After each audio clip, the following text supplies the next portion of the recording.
Bapak Ibu, mari kita siapkan hati kita. Memulai pemuritan, kita angkat satu pujian. Tiada berkesudahan kasih setia Tuhan. Haleluya.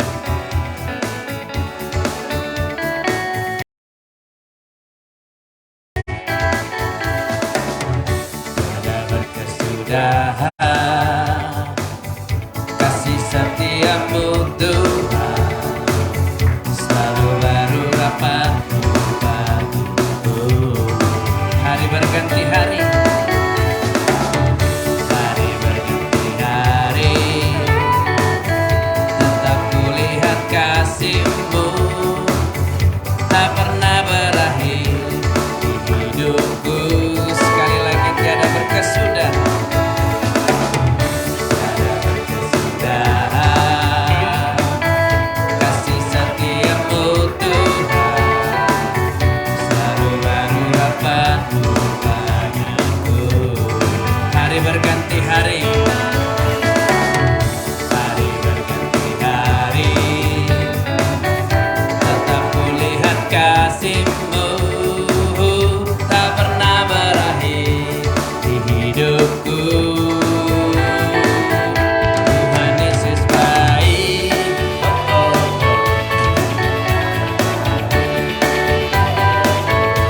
untuk selama-lamanya. Tuhan Yesus baik, Tuhan Yesus baik, Tuhan Yesus baik, sungguh amat baik, untuk selama-lamanya. Tuhan Yesus baik. Sekali lagi, tiada berkesudahan, tiada berkesudahan kasih setiamu Tuhan. Selalu baru rahmat-Mu bagiku. Hari berganti hari, hari berganti hari, tetap kulihat kasih-Mu tak pernah berakhir di hidupku. Tuhan Yesus baik, sungguh amat baik, untuk selama-lamanya. Tuhan Yesus baik. Sekali lagi, tiada berkesudahan kasih setiamu, tiada berkesudahan kasih setiamu Tuhan. Selalu baru rahmat-Mu bagiku. Hari berganti hari, hari berganti hari, tetap kulihat kasih-Mu tak pernah berakhir di hidupku. Tuhan Yesus baik, sungguh amat baik, untuk selama-lamanya. Tuhan Yesus baik. Sekali lagi, Tuhan Yesus baik, sungguh amat baik, untuk selamanya. Sekali lagi, Tuhan Yesus baik, sungguh amat baik, untuk selamanya. Lamanya Tuhan Yesus baik, dari selama-lamanya sampai selama-lamanya, untuk selama-lamanya. Tuhan Yesus baik. Amin, amin. Haleluya. Mari kita siapkan hati kita, Bapak Ibu Saudara. Sebelum kita belajar, mari kita menyembah Tuhan terlebih dahulu atas setiap anugerah dan kebaikan Tuhan, kasih setianya yang begitu besar dalam hidup kita. Haleluya, haleluya. Tuhan, kami rindu akan hadirat-Mu. Haleluya Yesus.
Yesus. Muliakan nama Tuhan. Haleluya. Oh, dimanapun engkau berada, Tuhan menyentuh hatimu. Tuhan hadir di dalammu. Oh,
yang tak pernah berakhir dalam hidup kami.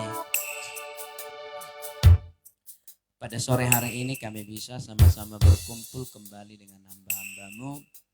Semua karena kemurahan dan anugerah dan kasih setiamu yang begitu besar dalam hidup kami. Bapa, bimbing kami, ajari kami. Kami mau dijadikan sebagai murid yang berkenan di hadapan-Mu. Terima kasih atas semangat dan kesetiaan yang selalu Kau tanamkan dalam hidup kami untuk menjadi seorang hamba dan seorang murid di hadapan-Mu. Tuhan, kami tidak punya pengetahuan selain hikmat yang daripada-Mu. Untuk itu kami mau menerima lebih lagi hikmat, pengetahuan yang daripada-Mu Tuhan. Agar pelayanan kami, pelayanan yang semakin berkenan di hadapan-Mu. Saudara-saudara kami yang tidak bisa hadir pada saat ini, Engkau tahu alasan mereka ya Tuhan. Untuk itu kami percaya di minggu berukatnya Engkau akan mengubahkan seluruh hidup mereka. Sehingga hidup mereka lebih lagi berserah sepenuhnya kepada-Mu. Saudara-saudara kami yang mengikuti doa ibadah pemberitaan ini secara online di rumah mereka masing-masing, tidak terkecuali mereka juga dilawat Tuhan, mereka juga dimuridkan oleh Tuhan melalui pemberitaan online ini. Terima kasih Bapa, terpujilah nama-Mu, dalam nama Yesus Kristus kami berdoa dan mengucap syukur dan percaya diberkati Tuhan. Sama-sama kita katakan amin. Shalom Bapak Ibu Saudara, shalom. Semua diberkati Tuhan, amin. Oke. Sepertinya pertemuan keempat ini agak sedikit bahannya. Dan jika kita gabung kedua topik, kemungkinan bisa selesai. Karena saya hitung ini paling berapa? Sekitar 4 lembar lah dari apa yang saya siapkan. Amin Bapak Ibu. Oke, kita langsung saja. Kita lihat, tidak kelihatan ya? Mati. Apa yang mati? Dia ada yang cabut. Coba tekan sekali tombolnya. Hidup.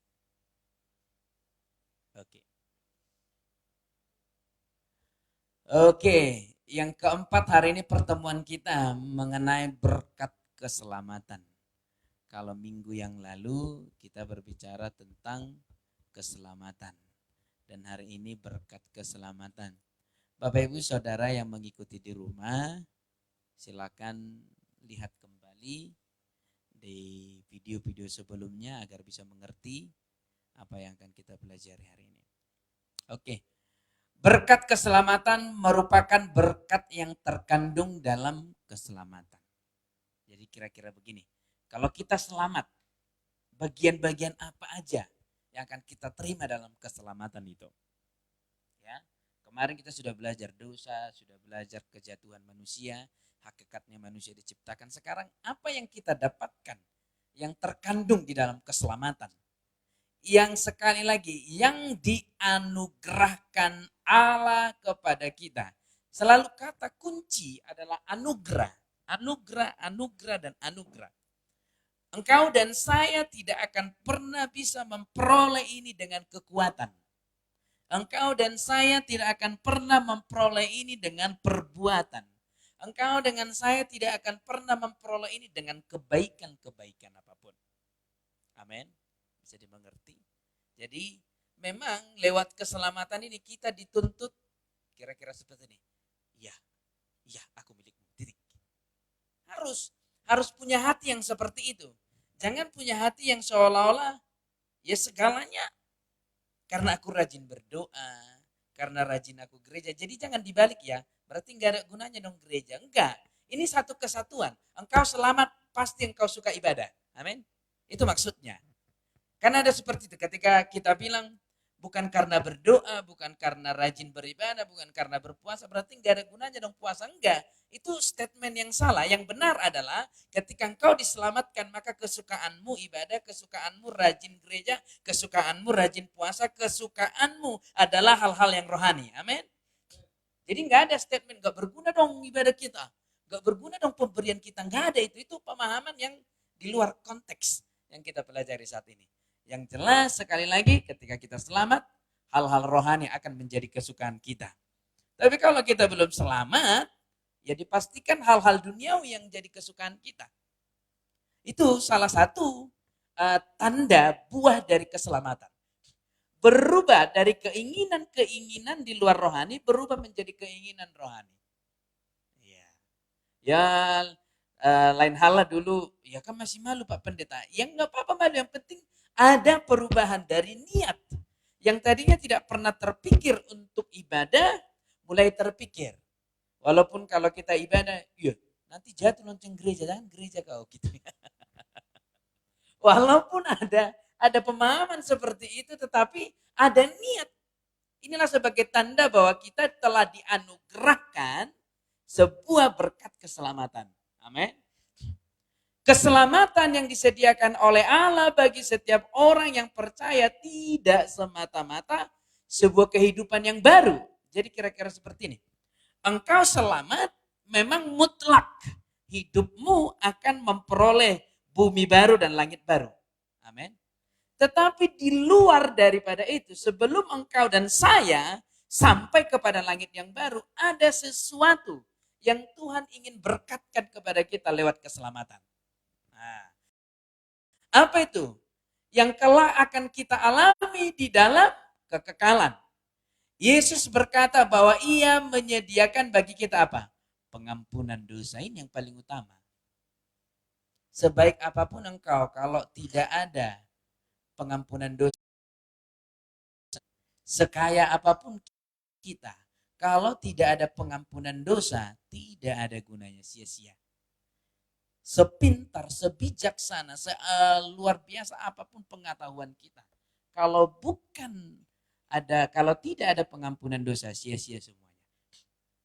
Dan kehidupan kekal, ada dua inti dari keselamatan di dalam dunia roh. Yang pertama, pengampunan dosa, dan yang kedua, hidup yang kekal, bukan kematian yang kekal. Amin. Gini, kita bukan mau mata duitan dalam gereja, atau gak usah dulu mata duitan, terlalu kasar, mata berkat. Ya, kita bukan mau jadi mata berkat di gereja atau mata duitan, tapi memang ini yang Tuhan sediakan. Bukan hanya berbicara kehidupan yang kekal dan pengampunan dosa, tapi pemulihan kehidupan dan pemenuhan kebutuhan kita. Titik. Amin. Jadi itu adalah kandungan dalam keselamatan. Kira-kira seperti itu. Nggak bisa dilepaskan. Kalau engkau selamat, akan ada pemeliharaan Tuhan. Titik. Kalau engkau sudah diselamatkan, akan ada pemeliharaan Tuhan. Baik tubuh, jiwa, dan rohmu maupun jasmanimu. Titik. Itu adalah kandungan-kandungan di dalam keselamatan. Walaupun kita jangan mengejar berkatnya aja. Supaya kita tidak disebut mata berkat. Ada pula mata berkatnya. Baru sini saya tahu. Ya. Lalu apa yang terjadi Bapak Ibu Saudara? Kita lihat ya. Tetapi ayat selanjutnya, pencuri datang hanya untuk mencuri, membunuh, dan membinasakan. Kata Yesus apa? Aku datang supaya mereka mempunyai hidup dan mempunyainya dalam segala kelimpahan. Lah ini kan kandungan daripada keselamatan. Mana keselamatannya? Ya aku datang, titik. Kan itu keselamatan. Aku datang ini berbicara tentang keselamatan. Supaya apa katanya? Mereka mempunyai hidup, ya hidup yang kekal, dan mempunyainya dalam segala kelimpahan. Yang jelas gak usah pertanyakan kelimpahan di mana. Ya di surga udah pasti kelimpahan. Bahkan di atas kelimpahan. Bahasa kelimpahan ini tentu ada di bumi. Karena di bumi ada kekurangan. Di surga gak ada kekurangan. Maka artinya Tuhan juga di dalam kandungan keselamatan akan memenuhi segala kebutuhan kita. Amin. Sekali lagi saya bilang, bukan kita mau mengejar berkatnya, tapi memang itu kandungan-kandungan yang ada di dalam keselamatan. Dan jika kita adalah anak, ini juga berbicara keselamatan. Sebab selama ini kita bukan anak, tetapi budak dari dosa. Maka diangkat menjadi anak dari kebenaran. Amin. Maka ini juga berbicara tentang keselamatan.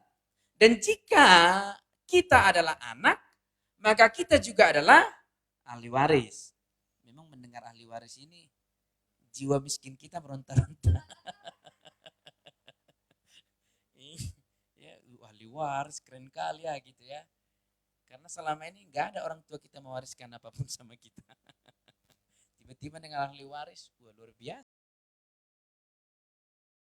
ini gitu. Maksudnya orang-orang yang berhak menerima, lah ini luar biasa loh.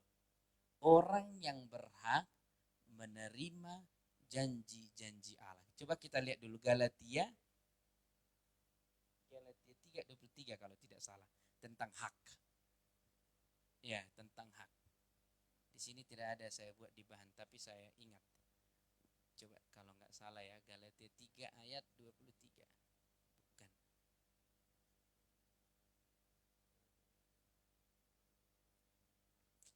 Tunggu.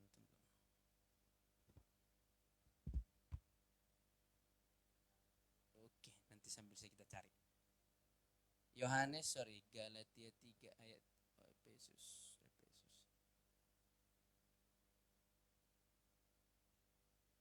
Oke, sambil kita lanjut nanti bisa ketemunya itu. Lihat.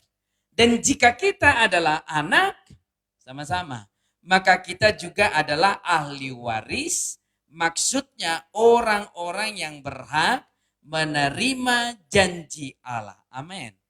Jadi kita punya hak. Di dalam kandungan keselamatan, kita punya hak atas janji Allah. Amin. Luar biasa bukan Bapak Ibu? Kita berhak atas janji Allah. Saya akan cari. Oh, ayat 29 ya. Bukan 23. Mari kita lihat. Galatia 3 ayat 29. Iya. Oke, sama-sama.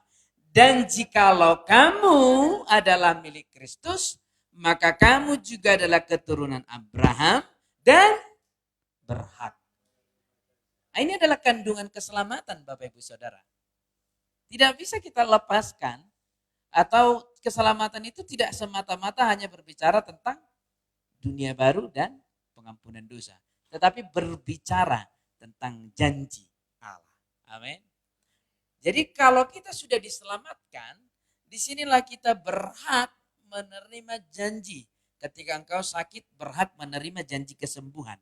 Ketika engkau membutuhkan pertolongan, berhak menerima janji pertolongan. Itu maksudnya. Oke, kita nggak bahas dulu mengenai janji-janji. Karena hari ini kita membahas tentang keselamatan. Ya. Lalu apa katanya?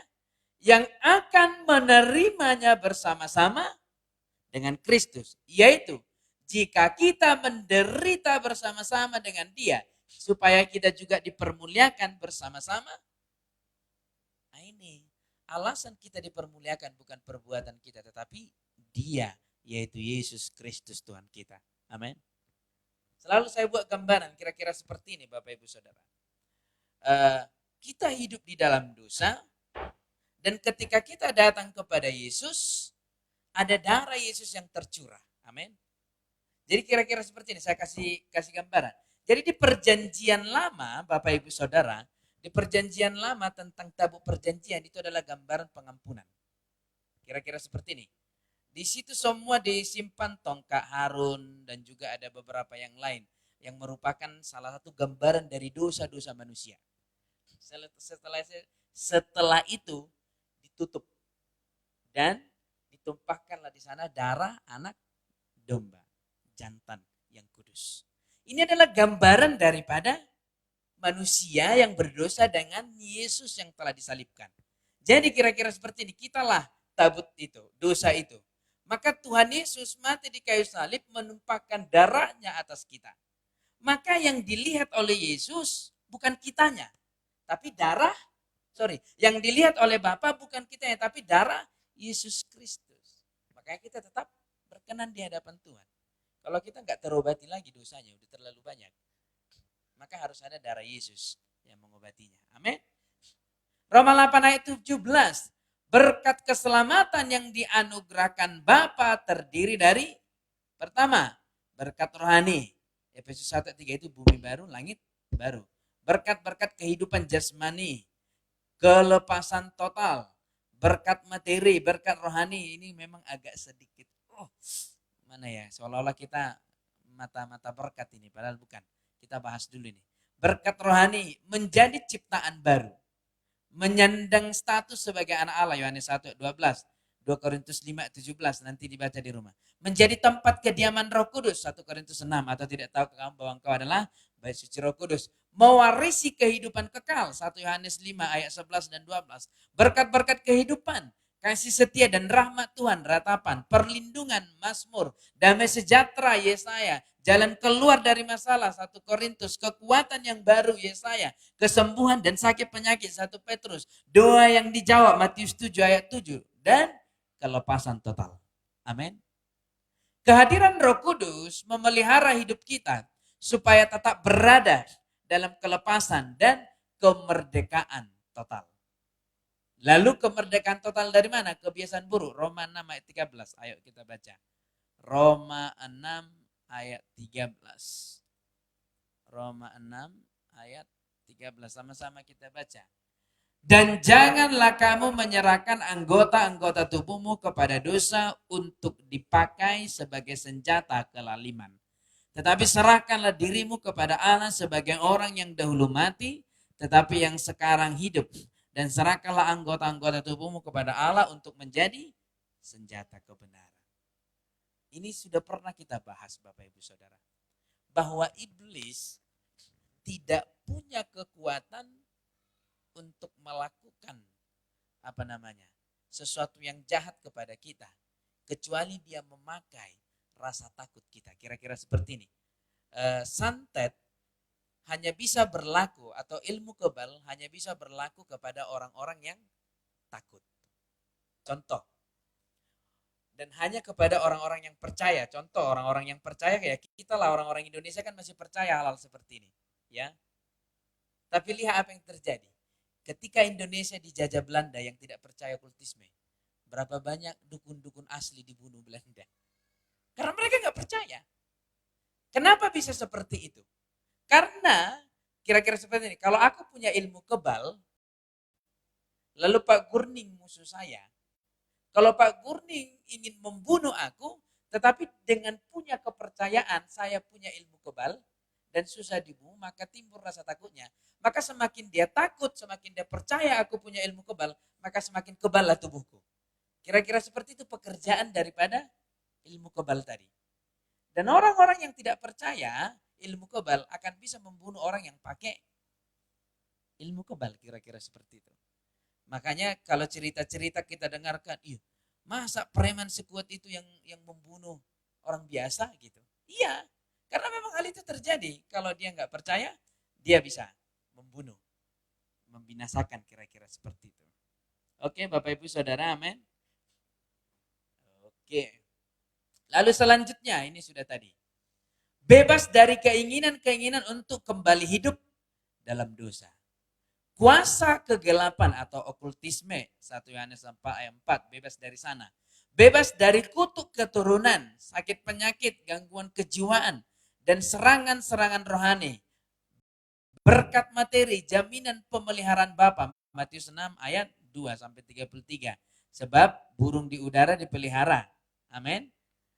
Mentalitas kelimpahan, mengembalikan milik Tuhan, Maleakhi 3 ayat 8. Ini berbicara tentang, nanti buka. Dengan ini berbicara tentang ucapan syukur dan yang lain-lain. Lalu yang terakhir, meresponi hukum tabur tuai. Apa yang kita tabur, itu yang kita tuai. Tetapi datang Yesus, kita yang menabur dosa, Yesus yang menabur, kita yang berbuat dosa, Yesus yang menuai hukuman. Itu yang dilakukan Yesus kepada kita. Rajin bekerja. Oke, ini kita baca dulu. Supaya jangan ada di antara kita menjadi pemalas. Amsal 6 ayat. Di sini yakin saya nggak ada pemalas, amin. Tapi malas-malasan ada. Amsal 6 ayat 6.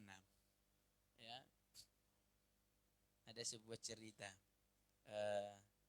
Seandainya aku ikut perlombaan juara pemalas, saya akan juara. Terus gimana? Kamu juara? Enggak. Kenapa? Aku malas daftar. Jadi semuanya berbicara tentang kemalasan. Haleluya. Mari sama-sama kita baca. Dalam Amsal rajin bekerja. Itu kan meresponi hukum tabur tua yang 16 ya. Amsal 6 ayat 6 sampai 11. Sama-sama ayat 6 dulu kita baca. 1, 2, 3 ya. Hai pemalas, pergilah kepada semut, perhatikanlah lakunya dan jadilah bijak. Jadi gini Bapak Ibu Saudara. Salah satu kandungan daripada keselamatan, engkau akan menjadi seorang yang rajin. Kenapa enggak ada?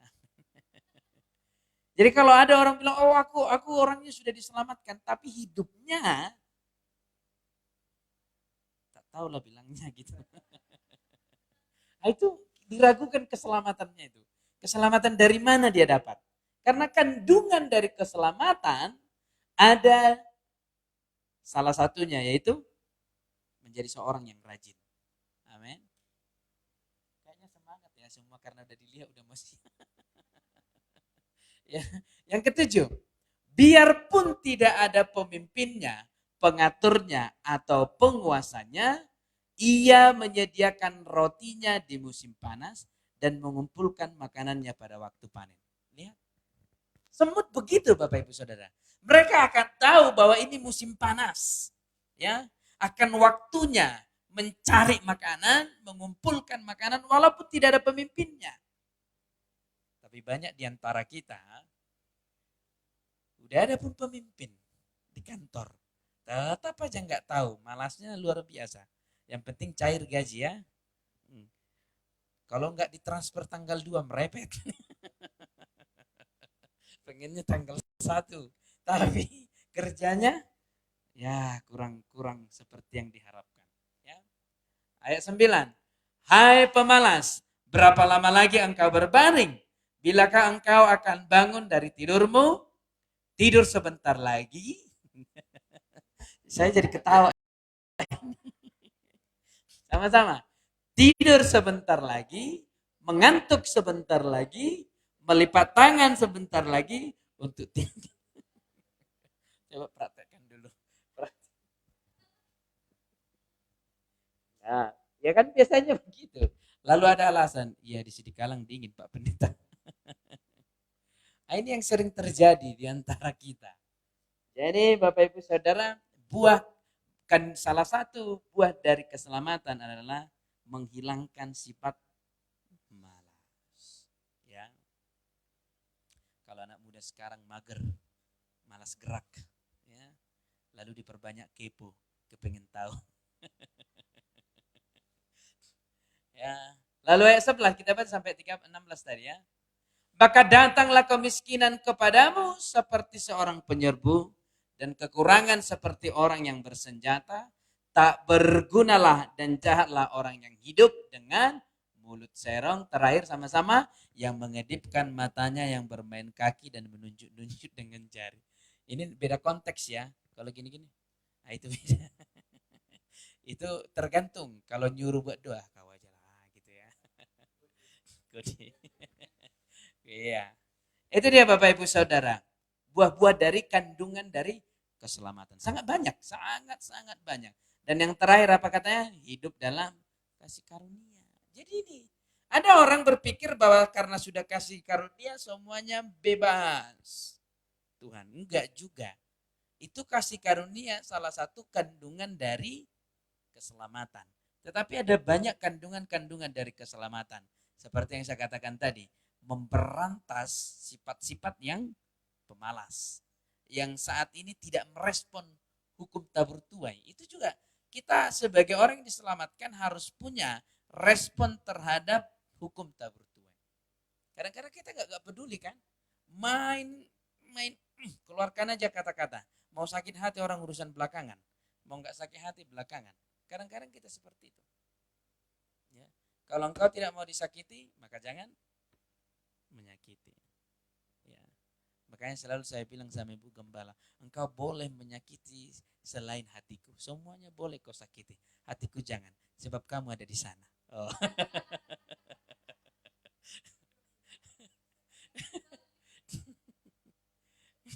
Sebab kau akan sakit ketika menyakiti hatiku. Oke, kita lanjut ya Bapak Ibu Saudara, kita selesaikan 1 jam aja ya, nggak apa-apa ya. 15 menit lagi ya. Biasanya kita kan 2 jam. Tapi nggak apa-apa karena sudah siap satu topik. Biar minggu depan tidak terlalu lama yang ini, yang nomor 5. Iya. Ini tentang baptisan. Berarti 1.4 pertemuan keempat sudah selesai, tapi karena sedikit saja kita lanjut menjadi kelima, topik yang kelima mengenai baptisan air. Ini sudah sering kita terangkan. Baptis dari bahasa Yunani yaitu baptiso. Jadi kalau ditanya apa sih arti baptisan itu, kata asli sering saya ingatkan kembali, Yunani adalah perjanjian baru, Ibrani adalah perjanjian lama. Jadi kalau mau tahu asli daripada bahasa Alkitab, ya Yunani, Alkitab perjanjian baru, Ibrani perjanjian lama. Jadi dalam bahasa asli, baptis artinya baptizo. Artinya dicelupkan. Ya. Seluruhnya ke dalam air. Ibaratnya mencelupkan, ya gitu. Masuk. Jadi arti baptizo semuanya tenggelam ke dalam air. Dalam Alkitab terdapat banyak penggunaan kata baptiso dan tidak semuanya berkaitan dengan tindakan baptisan air. Jadi banyak celup itu banyak. Kenapa mati lagi ya? Panas. Baptisan air merupakan salah satu dari 2 sakramen yang dikenal dalam gereja kita, ya, atau gereja reformasi sejak abad ke-16. Pada umumnya baptisan air, Bapak Ibu Saudara, merupakan baptisan yang dilakukan seorang hamba Tuhan sebagai sakramen dengan cara membenamkan ke seluruh tubuh ke dalam air, kadang disebut sebagai baptis selam. Macam-macam baptisan. Setidaknya ada 6 macam penggunaan kata baptiso dengan pengertian yang berbeda-beda. 1. Baptisan pertobatan. Disebut juga baptisan Yohanes, tercatat dalam Matius 3 ayat 11, Markus 1 ayat 4, dan Lukas 3 ayat 3. Pengajaran Rasul Paulus dalam Kisah 19 ayat 3 menunjukkan bahwa baptisan Yohanes berbeda maknanya dengan baptisan orang Kristen. Nanti kita lihat mana perbedaannya. Baptisan ke dalam tubuh Kristus. Baptisan ini dilakukan oleh Roh Kudus. Jadi ada baptisan air, ada baptisan Roh Kudus. Ketika seorang lahir baru, yang kita berbicara tentang keselamatan, pada saat itu orang tersebut menjadi bagian anggota tubuh Kristus. Inilah baptisan yang menyelamatkan. Jadi gini, kalau engkau sudah selamat, maka disebut ada namanya baptisan Roh Kudus. Dan setelah ada baptisan Roh Kudus, maka engkau dan saya disebut tubuh. Makanya kalau ada gereja ribut dengan gereja, bagaimana itu berantem dengan tubuhnya? Gitu ya. Mereka nggak sadar bahwa gereja dengan gereja yang di sana adalah tubuh Kristus. Dan lebih kecil lagi, anggota jemaat adalah tubuh Kristus. Jadi kan gereja kan ada 2 bagian, gedung dan jemaat. Nah, kalau sempat jemaat saling ribut, berarti berantem dengan tubuhnya sendiri. Bayangin tangan berantem dengan kaki. Gimana ceritanya itu? Tapi kadang-kadang orang nggak menyadari itu. Kita harus sadar bahwa setiap orang yang lahir baru adalah tubuh Kristus, titik. Maka tubuh Kristus kan berbeda-beda. Ada yang tangan, ada yang kaki, ada yang badan, ada yang bagian punggung, ada yang lain. Jadi kalau engkau mendapati di antara tubuh Kristus ada yang berbeda, ya memang karena tubuh Kristus berbeda-beda. Amin. Ya. Kalau engkau mendapati di luar sana ada pendeta bisa mendoakan orang sakit, jangan heran dan jangan usik. Ya mungkin dia bagian tubuh dalam mendoakan orang sakit. Amin. Kalau ada orang di sana terus menceritakan tentang kerajaan surga, itu aja terus mulai kita kenal, jangan ejek. Ya mungkin dia bagian tubuh yang selalu menceritakan tentang kerajaan surga. Amin. Bisa dimengerti. Itu bentuk daripada kesempurnaan tubuh Kristus. Sangat-sangat sempurna. Jadi kalau engkau dapati nanti ada yang kritik dirimu, karena terus memberitakan tentang kesembuhan, biarin aja. Dia mungkin belum paham bahwa ada bagian tubuh Kristus yang berbeda-beda. Amin. Karena ada seperti itu. Karena orang di sana menyembuhkan kritik itu bukan dari Tuhan, dari gini. Dia nggak paham bahwa tubuh Tuhan itu berbeda-beda fungsinya dan gunanya dan tujuannya. Amin. Haleluya. Tuhan Yesus memberkati kita semua. Kita lanjut. Belum selesai ya. Pada saat itu orang disebut menjadi bagian anggota tubuh. Inilah baptisan yang menyelamatkan. Kisah Para Rasul 19 ayat 4. Paulus mengajarkan bahwa Yohanes Pembaptis sedang menunjukkan kepada Mesias sebagai juru selamat. Dan manusia harus percaya kepadanya, yaitu Yesus. Roma 6 ayat 3 sampai 4. Oke, Galatia 3 ayat 27. 1 Korintus 12-13 itu King James Version ya. Oke, kita lanjut, kayaknya bisa ini. Masih ada waktu kita 8 menit lagi. Baptisan ini dilakukan oleh hamba Tuhan sebagai sakramen, yaitu tanda suci, amanat Tuhan sendiri. Syariat dan baptisan air adalah sudah lahir baru. Syarat maksudnya, bukan syariat. Syarat ya. Saya bilang pula syariat. Syarat dari baptisan air adalah sudah lahir baru. Kita dibaptis karena sudah lahir baru. Kita tidak lahir baru karena, ngerti Bapak Ibu Saudara? Jangan dibalik ya. Bukan karena engkau dibaptis maka engkau disebut lahir baru. Tetapi karena engkau lahir baru maka menerima baptisan. Maka tidak ada gunanya kalau engkau dibaptis karena ngikut-ngikut. Tetapi karena engkau sudah mengerti, lalu memberi diri dibaptis. Salah satu contoh, bertobatlah sebab kerajaan Allah sudah dekat. Berilah dirimu dibaptis. Yang pertama bertobat dulu. Lalu yang kedua memberi diri. Nah, itu dia. Baptisan Roh Kudus dilakukan oleh Yesus sendiri. Matius 3:11, Lukas 3:16, Kisah 1 ayat 5. Tujuan baptisan ini adalah untuk sama-sama menerima kuasa agar melayani. Jadi tanpa dibaptis Roh Kudus, pelayanan itu akan menjadi pelayanan yang sangat berat.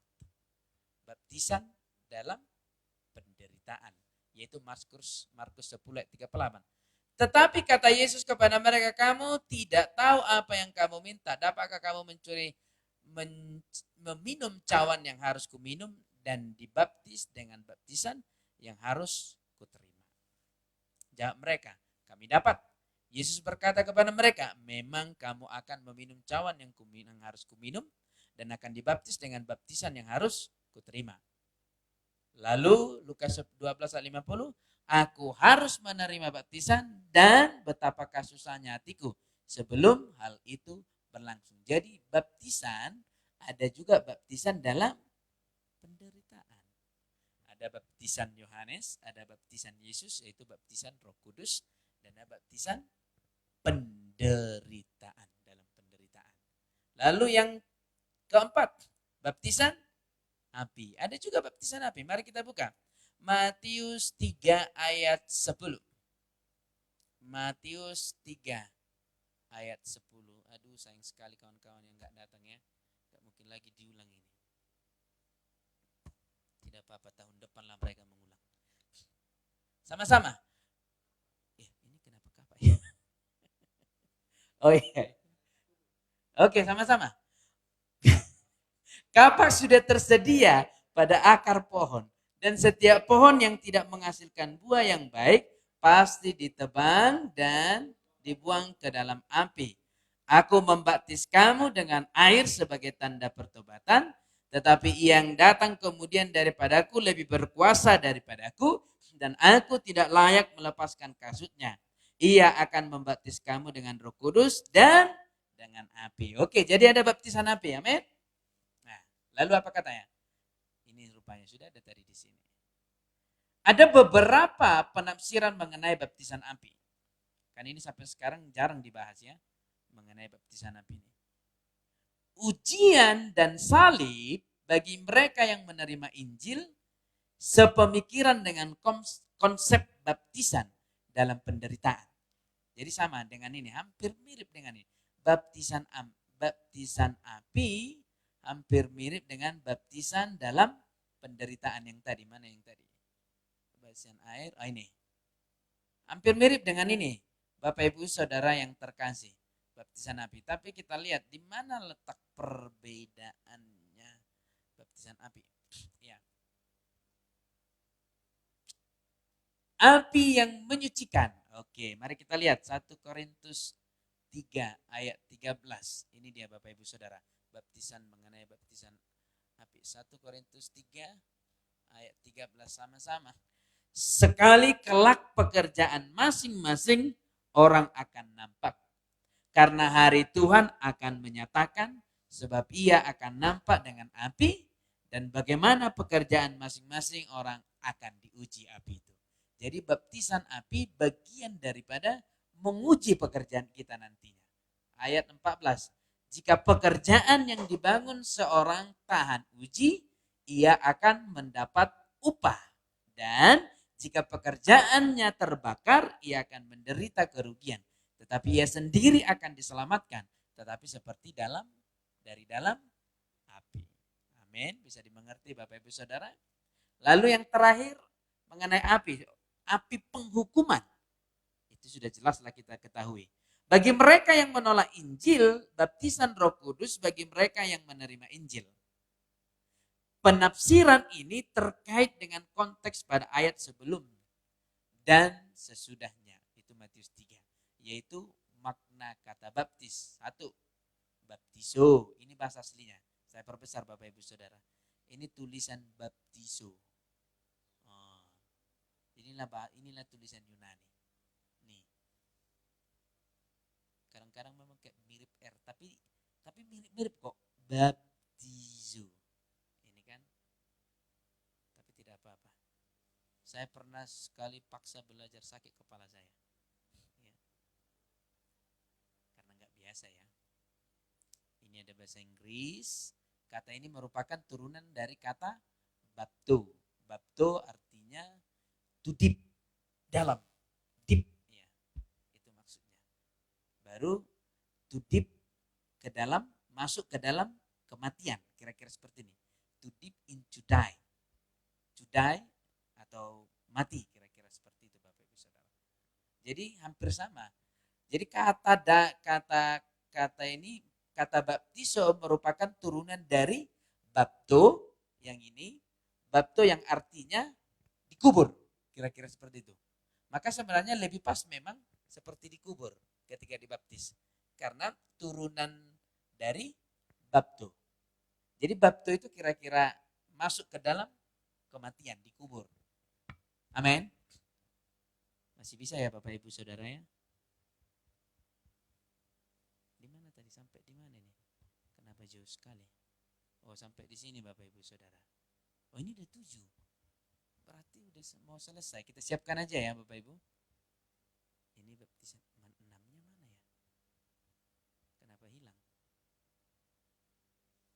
Kenapa langsung 7? Oke, nantilah kita lihat, mungkin salah apa nih? Salah angka. Oke, kita lanjut sedikit lagi. Lalu katanya Yohanes 13 ayat 26. Jawab Yesus, dialah itu yang kepadanya aku memberikan roti sesudah aku mencelupkannya. Sesudah berkata demikian, ia mengambil roti, mencelupkannya, bapto, dan memberikannya kepada Yudas, anak Simon Iskariot. Lalu ia berseru, katanya, Bapak Abraham, kasihanilah aku, suruhlah. Ini dia. Oke, kita lompat saja. Ini sudah pernah kita bahas dulu. Oke, kita lompat ke sini. Firman Allah. Dengan demikian, kata bapto diterjemahkan oleh LAI. LAI sudah tahu Bapak Ibu ya, Lembaga Alkitab Indonesia. Dan terjemahan bahasa Inggris lainnya menjadi mencelupkan atau dicelup. Menjadi pertanyaan yang menarik adalah mengapa kata baptizo tidak diterjemahkan. Nah, kira-kira 200 tahun sebelum Yesus lahir, Raja Ptolemy II atau Philadelphus sekitar ini kan BC ini 285 sampai 240 ini sama dengan sebelum Masehi atau before apa? Memerintahkan 72 orang cendekiawan Yahudi untuk membuat terjemahan dari kitab-kitab Taurat. Mana tadi? Dan para nabi. Sekarang kita kenal nama perjanjian lama yaitu dari Kejadian sampai. Jadi gini, kira-kira 200 tahun sebelum Yesus lahir. Berarti setelah Nabi Yesaya kira-kira seperti itulah. Ada 72 orang cendekiawan Yahudi untuk membuat terjemahan dari kitab-kitab Taurat dan para nabi. Oh, bisa kita mengerti. Berarti kita ketahui asal-usul dari perjanjian lama. Mereka yang menerjemahkan dari bahasa Ibrani ke dalam bahasa Yunani. Jadi kalau ada Bapak Ibu Saudara pernah dengar koine, itu adalah terjemahan bahasa Ibrani dari Yunani. Bisa dimengerti? Dari Ibrani ke Yunani. Kira-kira seperti ini. Yunani tidak ada. Sebenarnya Yunani perjanjian baru, bahasa Yunani. Tetapi supaya ada juga perjanjian lama bahasa Yunani, maka diterjemahkan ke Yunani. Namanya koine. Amin. Koine itu perjanjian lama, kira-kira seperti itu. Dari koine ke Greek, jadi salah paham. Koine itu perjanjian lama, titik. Ke Yunani. Amin. Jadi belepotan tadi. Disebut dengan Septuaginta. Nah, jadi koine atau Ibrani ke Greece namanya Septuaginta. Memang ini udah enggak terlalu apanya ini. Kita bahas tapi supaya kita mengerti. Jadi kalau ada yang bilang apa itu Septuaginta, oh itu Alkitab perjanjian lama yang diterjemahkan ke bahasa Yunani. Amin. Masih dapat Bapak Ibu? Kadang-kadang kepala panas ya.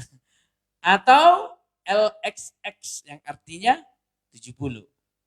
Nama ini diambil dari jumlah 72 orang cendekiawan Yahudi yang melakukan terjemahan. Berdasarkan terjemahan Yunani adalah banyak kata yang diterjemahkan menjadi baptizo. Jadi bisa dimengerti Bapak Ibu Saudara. Kenapa baptizo tidak diterjemahkan tadi? Oke, nanti baca di rumah ini Keluaran 12 ayat 22 dicelupkan. Imamat 46 mencelupkan, Imamat 99 mencelupkan, Imamat 11 ayat 32 dimasukkan, Imamat 14 ayat 6 dicelupkan. Jadi semuanya itu dari Septuaginta tadi. Terjemahan perjanjian lama ke Yunani. Jadi udah ada sekarang Alkitab perjanjian lama bahasa Yunani. Bukan hanya perjanjian baru lagi. Namanya Septuaginta. Kira-kira seperti itu. Jadi para penterjemah Septuaginta yang hidup sekitar 200 tahun sebelum Yesus menggunakan kata baptizo untuk menerjemahkan kata-kata tersebut. Baptisan Roh Kudus. Haleluya. Sama-sama. Untuk informasi, ini boleh dihubungi yang bersangkutan. Ya. Aku membaptis kamu dengan air, tetapi ia akan membaptis kamu dengan Roh Kudus. Pada hari Pentakosta, 30 Masehi 120 murid berkumpul. Ini sudah pernah kita khotbahkan, sudah pernah kita pelajari bahwa turunnya Roh Kudus. Amin. Baptisan bahasa Yunani baptiso 3:11, baptisan Roh Kudus. Nah, ini yang paling utama, Bapak Ibu Saudara. Baptisan air atau baptiso ditenggelamkan ada di Matius 3:11, artinya membiarkan sesuatu dicelupkan, dibenamkan, diliputi, dibanjiri atau ditutupi. Baptisan Roh Kudus dicurahkan sehingga membanjiri, meliputi dan menutupi. Tanda awalnya adalah, nah ini tanda Bapak Ibu Saudara.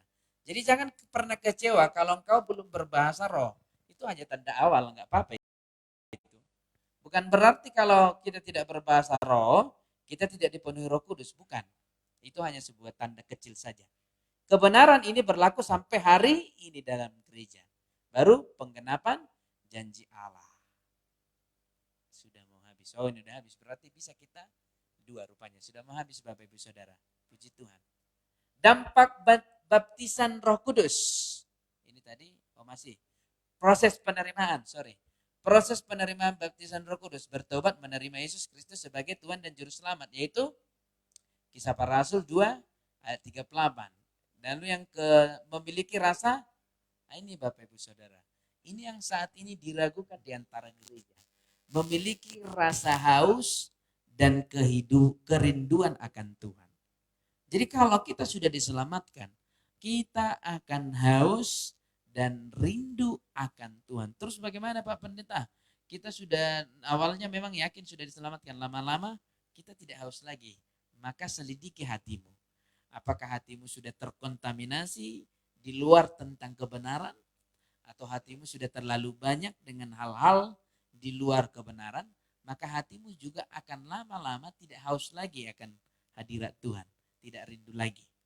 Bisa. Oh berarti bisa yang sudah diselamatkan beralih. Bisa melenceng jalannya. Seperti yang sudah kita katakan kemarin. Bahwa arti dosa adalah lari dari jalur. Amin. Baru menantikan dalam doa pujian dan penyembahan. Menerima dengan iman dan bertindak. Yang terakhir, ini yang terakhir. Sama-sama kita baca, dampak baptisan Roh Kudus melengkapi kita dengan kuasa untuk menjadi saksi Kristus. Ini dampaknya. Maka usahakan dirimu sudah dibaptis oleh Roh Kudus. Kisah Para Rasul yang pertama Kisah Para Rasul pertama ayat 8. Sama-sama kita baca dulu. Ini yang terakhir Bapak Ibu Saudara. 1, 2, 3 ya. Tetapi kamu akan menerima kuasa kalau Roh Kudus. Artinya kamu akan menerima kuasa kalau engkau sudah dibaptis Roh Kudus. Dan kamu akan menjadi saksiku di Yerusalem dan di seluruh Yudea dan Samaria sampai ke ujung bumi. Amin. Lalu yang kedua, mengubah kehidupan. Ini luar biasanya. Roma 8 ayat 26. Mari kita lihat. Roma 8 ayat 26 sama-sama. Demikian juga Roh, ini yang sudah kita khotbahkan kemarin, membantu kita dalam kelemahan kita. Sebab kita tidak tahu bagaimana sebenarnya harus berdoa, tetapi Roh sendiri berdoa untuk kita kepada Allah dengan keluhan-keluhan yang tidak terucapkan. Lalu dampak daripada baptisan Roh Kudus yang ketiga, membangun iman kita. Yang keempat, menyempurnakan pujian dan. Jadi kalau ada enggak tahu aku menyembah lo Pak Pendeta, minta Roh Kudus membaptismu, memenuhimu, maka dia akan menyempurnakan pujian dan penyembahan. Lalu yang kelima, meningkatkan kepekaan rohani. Jadi ketika kita dipenuhi Roh Kudus, kita akan memiliki kepekaan rohani. Saya sering, salah satu contoh, saya sering walaupun tidak waktunya doa, jam 4, seperti ada yang membangunkan. Lalu saya bangun berdoa. Walaupun saya nggak tahu tuh apa sih saya berdoa jam 4. Tapi di hati saya sudah ada dorongan yang kuat untuk disuruh berdoa. Ini salah satu kepekaan daripada rohani. Kepekaan rohani. Contoh, ada beberapa ini, makanya kalau WL kan harus hadir di sini. Kalau WL harus memiliki kepekaan rohani. Selalu mempersiapkan diri. Jadi kalau gini, belajarlah WL untuk menerima kepenuhan Roh Kudus agar memiliki kepekaan rohani. Kepekaan rohani adalah ketika dia memimpin worship atau praise, akan ada Tuhan tuntun sesuatu yang ingin kita perkatakan yang dibutuhkan oleh jemaat. Bisa dimengerti? Jadi para WL harus belajar ini. Jadi apakah bisa dikatakan nubuat? Bukan nubuat, tapi ada sesuatu yang Tuhan ini katakan. Katakan ini dalam worship itu. Nah, setelah itu dikeluarkan, maka jemaat akan terbangun. Hatinya, imannya akan dibangun ketika dalam worship atau praise. Amin. Kenapa? Enggak semua. Amin. Nah, udah mau siap Bapak Ibu Saudara ini. Enggak berbohong aku kan, ini udah nomor 7. Oke. Hal-hal yang menghalangi pekerjaan Roh Kudus, yaitu mendukakan hati Roh Kudus. Kalau ini harus kita baca. Efesus 4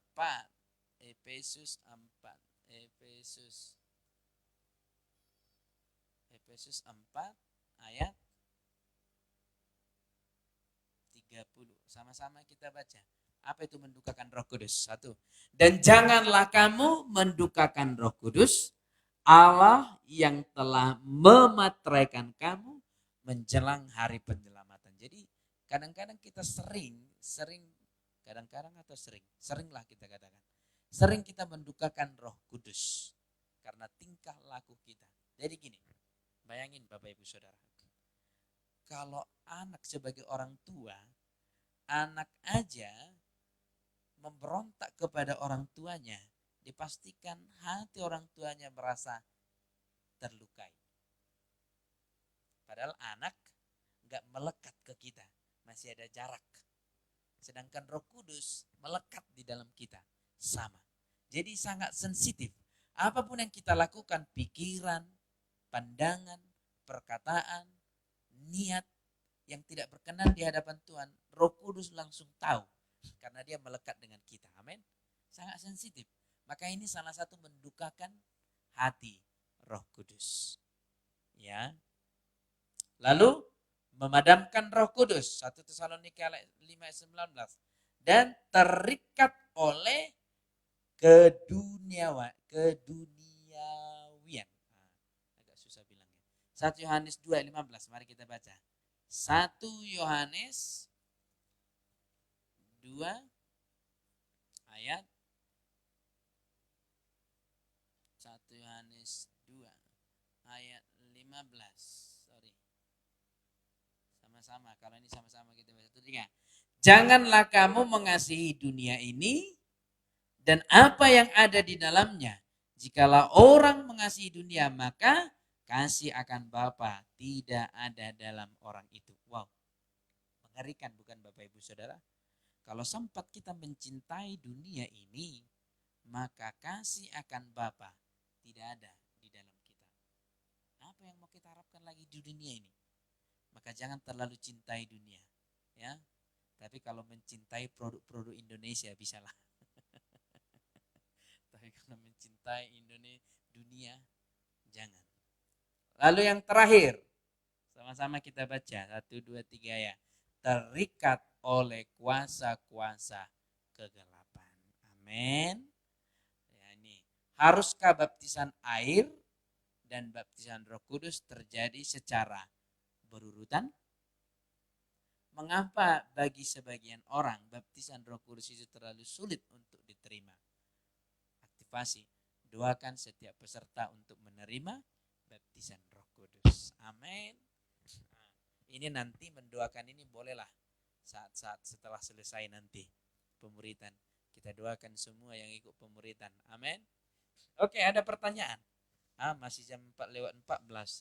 Biasanya kita 2 jam, jam 5 lewat selesai. Berarti ini kayaknya yang tinggalin orang-orang pintar semua. Bisa langsung 2. Biasanya 1 pun gak siap. Ini langsung 2 topik selesai hari ini. Ada pertanyaan Bapak Ibu Saudara mengenai baptisan Roh Kudus, baptisan penderitaan dan baptisan api. Cuma pertanyaan kemana nomor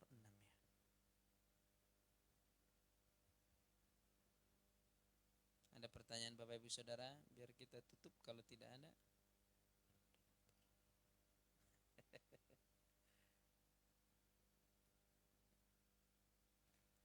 Oh ya ampun, ternyata kita udah siapkan 3.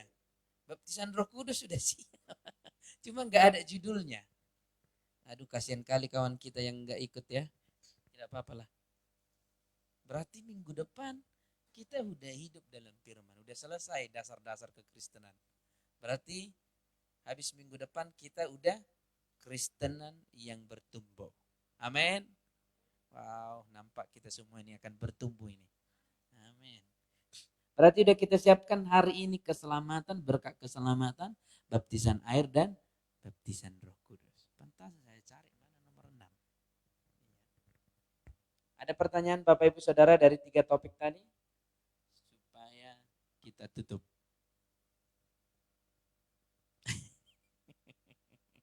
Kenapa? Ini pertanyaanmu Mamang gitu. Hah? Apa itu?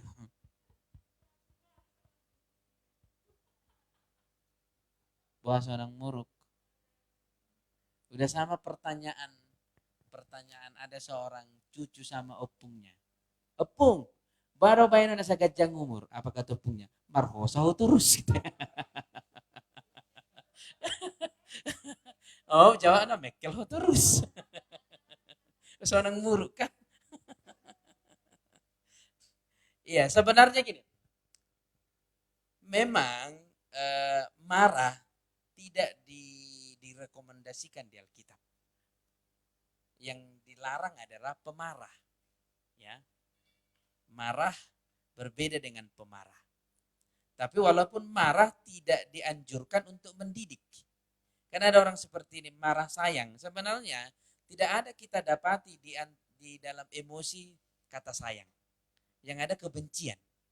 Tetapi kalau dibilang setelah dampak daripada kemarahan ini mungkin ada efek yang positif. Mungkin. Tetapi tidak ada di sana. Di dalam kemarahan tidak ada namanya cinta. Pasti. Tidak ada. Karena secinta apapun engkau terhadap anakmu, kalau engkau sudah marah, cinta itu hilang. Pasti malapak.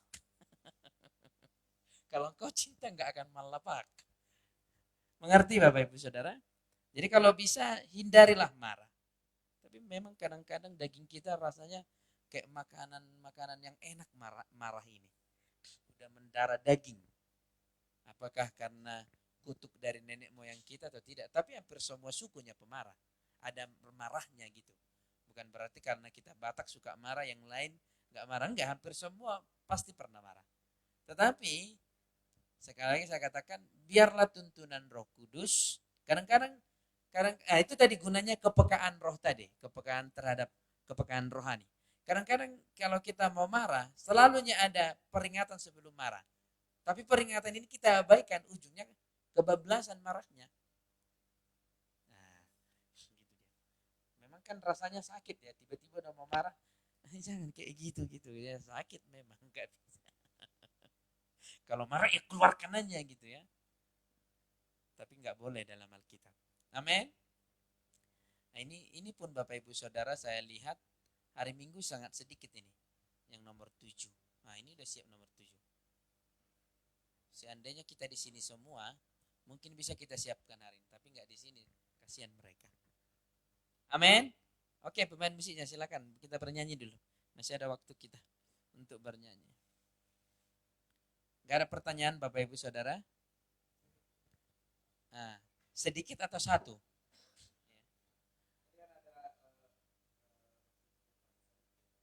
Nah,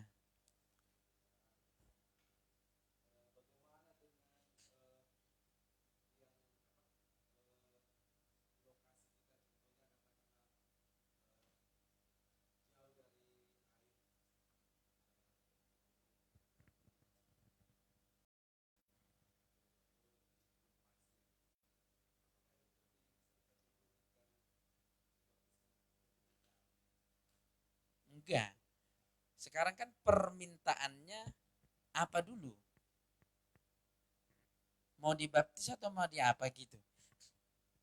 Ya tadi kan di padang gurun, mau ngapain di padang gurun gitu? Nyari air atau apa gitu?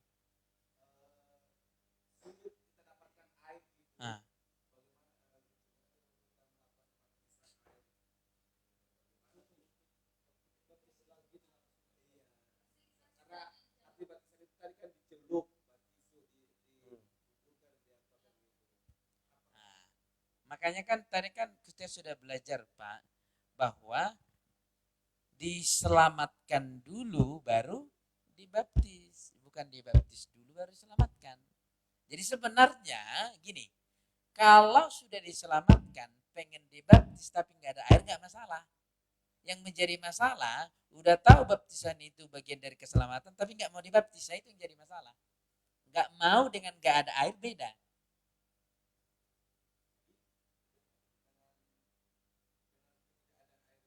Nggak masalah gitu, yang penting hatinya mau. Bukan masalah gini.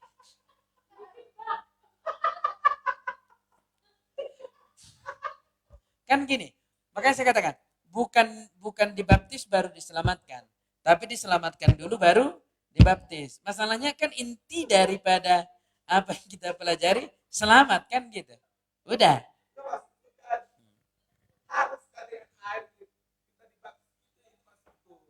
Ya iya namanya baptisan air, ya air lah.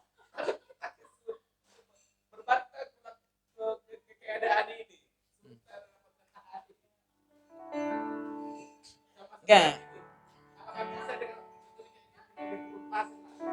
Ya.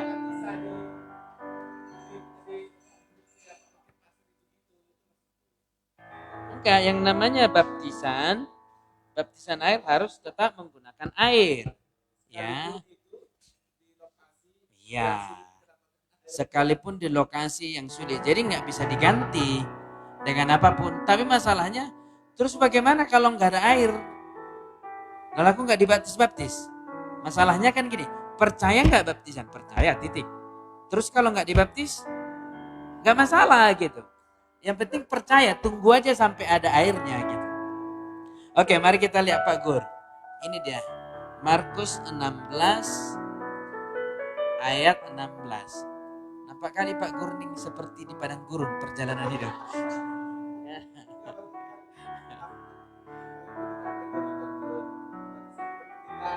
Enggak. Penderitaan itu gini.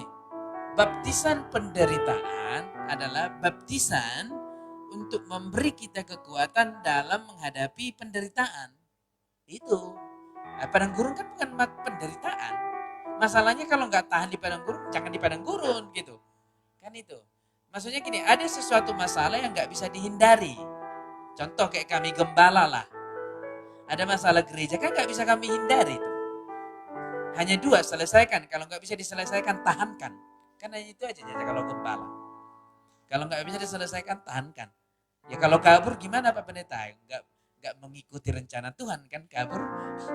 Boleh kabur, tapi bukan bagian dari rencana Tuhan. Gitu.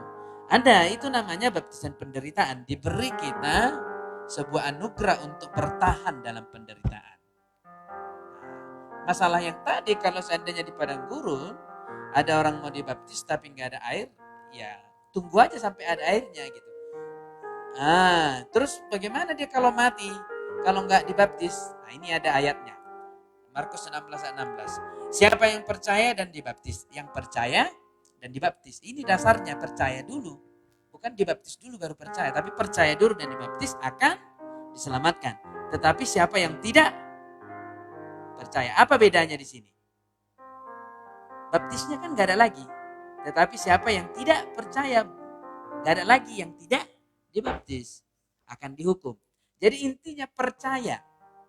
Percaya, diselamatkan, maka mau dibaptis. Terus kalau gak ada air untuk membaptis, yang penting percaya dulu, tunggu sampai ada air. Lah kalau gak ada air udah mati orangnya, gak apa-apa.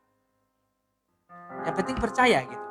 Lah, oh bisa begitu? Bisa, sedangkan yang di kanan Yesus kan gak sempat dibaptis. Tunggu dulu Yesus, jangan dulu mati, baptis dulu, aku kan gak ada. Karena dia selamat.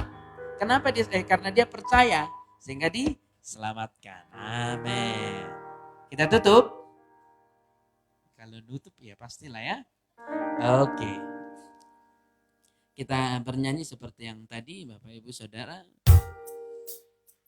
Ku nanti Engkau Allah kuasa.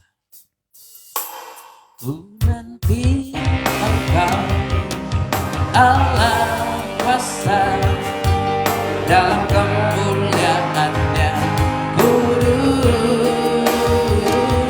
Ku sembah Engkau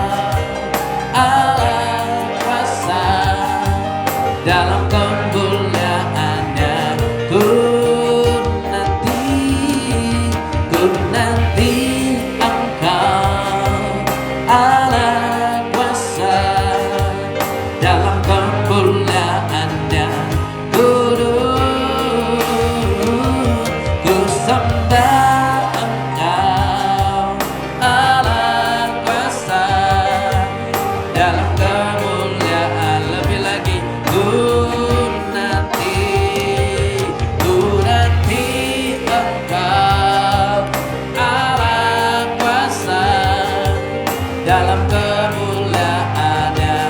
Ku sembah Engkau Allah kuasa dalam kemuliaan-Nya. Terima kasih Bapak, kami bersyukur Engkau berikan kami pertolongan sehingga kami bisa menyelesaikan beberapa topik tentang pemuritan, dasar-dasar kekristenan. Kami sangat bersyukur kami bisa menyelesaikan ini semua karena pertolongan-Mu, semua karena anugerah-Mu, semua karena kemurahan-Mu. Tuhan Yesus, sebentar lagi hamba-hamba-Mu akan pulang. Biarlah perlindungan yang daripada Allah Bapa, perlindungan yang daripada surga melindungi mereka sehingga mereka bisa tiba bersama-sama dengan keluarga mereka di rumah masing-masing. Terima kasih Bapak, dan terima kasih buat pemberitaan hari ini semua berjalan lancar, berjalan dengan baik, dan kami bisa menikmati setiap kemurahan-Mu, menikmati setiap kebaikan-Mu oleh karena pertolongan Tuhan. Bapak, kami mengakhirinya dengan berdoa seperti yang diajarkan Tuhan Yesus kepada kami. Bapa kami yang di surga, dikuduskanlah nama-Mu, datanglah kerajaan-Mu, jadilah kehendak-Mu di bumi seperti di surga. Berikanlah kami pada hari ini makanan kami yang secukupnya, dan ampunilah kami seperti kami juga. Dan janganlah membawa kami ke dalam pencobaan, tetapi lepaskanlah kami daripada yang jahat, karena Engkau yang punya kerajaan dan kuasa dan kemuliaan sampai selama-lamanya. Amin. Terimalah berkat Tuhan dan bawalah pulang. Di dalam nama Bapa, Putra dan Roh Kudus, dan di dalam nama Tuhan Yesus Kristus. Tuhan menjauhkan segala sakit penyakit daripada engkau. Tuhan menjauhkan segala kecelakaan daripada engkau. Dan Tuhan menjauhkan kematian muda daripada engkau juga dari seisi rumahmu. Terimalah dan bawalah pulang di dalam nama Bapa, Putra dan Roh Kudus. Dan di dalam nama Tuhan Yesus Kristus. Yang percaya diberkati Tuhan, sama-sama kita katakan amin. Amin.